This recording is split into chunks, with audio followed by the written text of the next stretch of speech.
24 agreements were signed. We would set up a high-powered task force which will look at economic issues. We can see more visible enthusiasm among Chinese businesses to invest in India. We have a historic responsibility to turn this relationship into a source of strength for each other and a force of good for the world.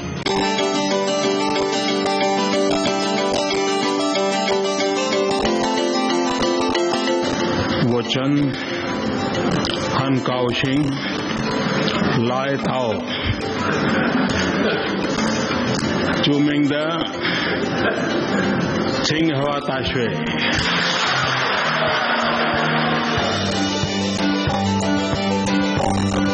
It's mostly about investment in manufacturing, investment in technology, big data. It's investment in infrastructure. China and India, to me, are like the two rocket boosters on the, big engine of Honeywell.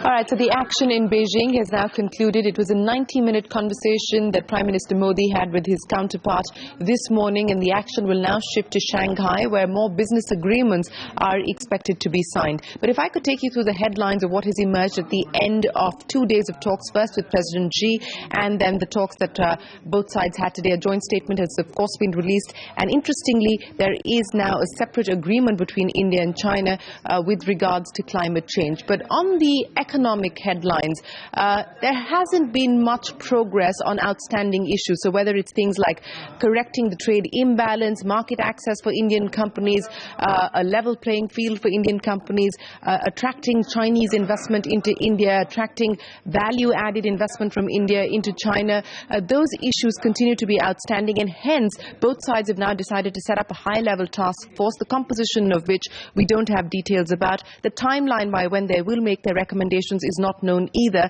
but at least the first step has been taken. There is now a clear acknowledgement on both sides that they cannot continue to be in denial on the outstanding issues that are holding back trade and investment at this point in time. Separately, they've also decided to set up a committee that will address the WTO mechanism, and it will address issues pertaining to the WTO as well. Strategic cooperation, strategic communication, a partnership built on equitable interests is how the Foreign Secretary said they would like to describe the talks that have happened over the last 2 days. He said Prime Minister Modi has made it absolutely clear in his statement that India and China cannot afford to stay still as far as their relationship is concerned or look back. All that can be done at this point in time is to look forward. President Xi has also said that time is ripe for both companies to seize the hour and seize the day. The action now moves to Shanghai, where we are likely to see several business agreements being signed. There's a large business delegation that will be present in Shanghai. The Confederation of Indian Industry will be out there in full force, and of course we'll get you all the action. But for now, not too much by way of substantive movement as far as business and investment is concerned, at least at the end of day 2. But what is interesting is that we've actually seen chief ministers, including the Chief Minister of Maharashtra and the Chief Minister of Gujarat here in China, traveling, meeting counterparts of various provinces, and there we could perhaps see some collaboration and some interest being expressed by the Chinese as far as specific infrastructure projects are concerned. So maybe there could be some forward movement there. The action now shifts to Shanghai. I will keep you posted on all of that. We are committed to set a new direction between the two largest Asian countries. I believe that my discussion with President Xi and Premier Li have advanced our relationship in that direction. Our conversations were candid, constructive, and friendly. We covered all issues, including those that trouble smooth development of our relations. 24 agreements were signed and we released a joint statement. Both sides would work to implement existing agreements and other leaderships will pay close attention to the border situation. In our military-to-military cooperation, we should focus on HADR, humanitarian assistance and disaster relief. So we would be discussing the possibility that between the two militaries now this becomes a subject for a joint activity or an exercise. We can see more visible enthusiasm among Chinese businesses to invest in India. This interest to invest in India was also expressed by Chinese leaders at different points of time in their meetings with us. How that interest translates into business agreements obviously will depend on people on our side, people on their side. Our sense is some of it is translating and you will see the results of that tomorrow. We are also objective enough to recognize that we need to keep improving the ease of doing business in India.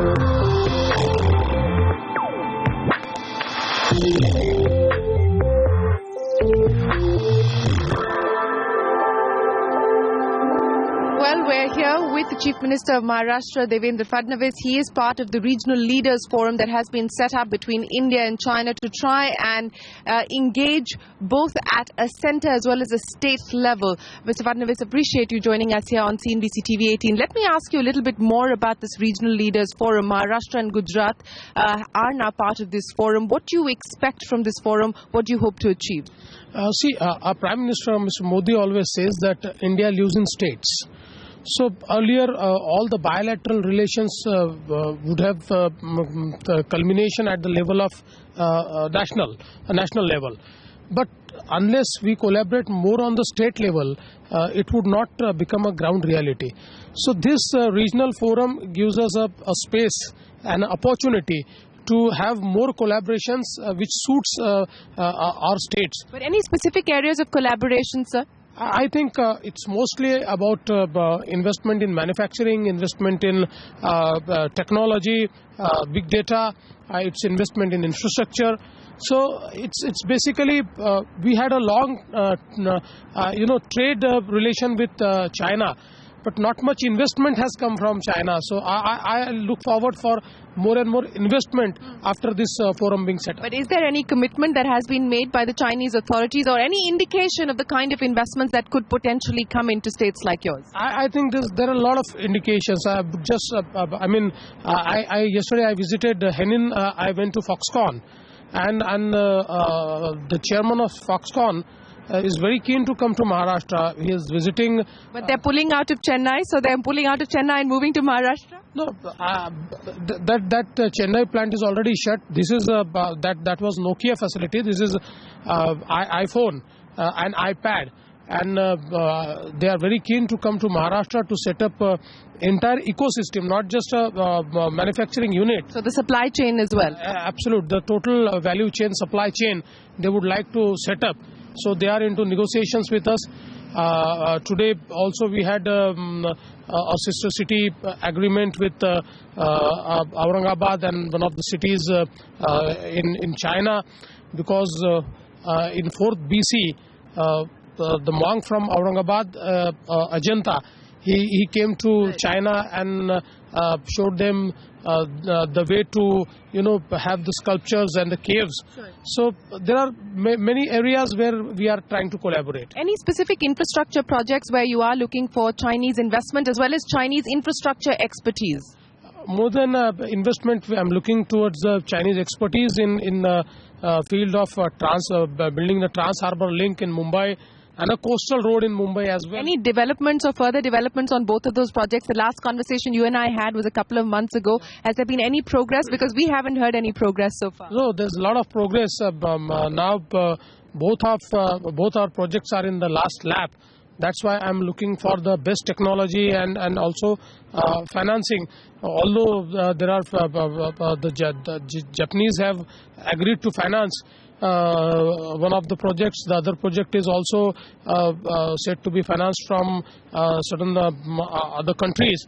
But I think that the way China has built trans-harbour links, a 26-mile link in just 4 years, I think that technology I need to take back. So tomorrow I'm visiting Yongyang and then Qingdao, where I'll actually have negotiations and interactions with the technology providers. Have the Chinese shown interest in either of these projects, either the Trans-Harbour Link or the other coastal road project as well? Yeah, they have shown keen interest. In fact, I think now with the initiative of Mr. Modi, the Chinese have found a lot of interest in India, and I feel that more and more Chinese collaboration would come to India. Today I'm meeting President of Becky Photon. With them we are establishing a Chinese park in Maharashtra on 1,000 hectares of land. So I think that be it manufacturing, be it infrastructure, the Chinese have keen interest to come to India. This industrial park was announced when President Xi visited India in September last year. What has been the progress as far as this industrial park is concerned, sir? Right now we have identified a land. We have already started certain developments, and with our meeting today with the President of Becky Photon, I think it will be taken forward. The Maharashtra government has also announced a major housing policy. You're looking at developing 11 lakh homes. You're also talking about making Mumbai slum-free by 2022. The Prime Minister, I understand, has had talks with his Chinese counterparts on collaborating as far as a pilot project on smart cities is concerned. Is there any role that we could expect or any help that we could see from China as far as Mumbai's housing policy and housing scheme is concerned? I think so far as smart city project and development of housing is concerned, we are actually integrating learnings from all the parts of world. So China has developed city infrastructure well. They have developed smart cities. So we are trying to learn a lot of things from them. Right now we are also having a forum meeting which is deliberating more on creating smart cities. So I feel yes, we will have more and more collaboration on making Mumbai a smart city and other cities smart as well.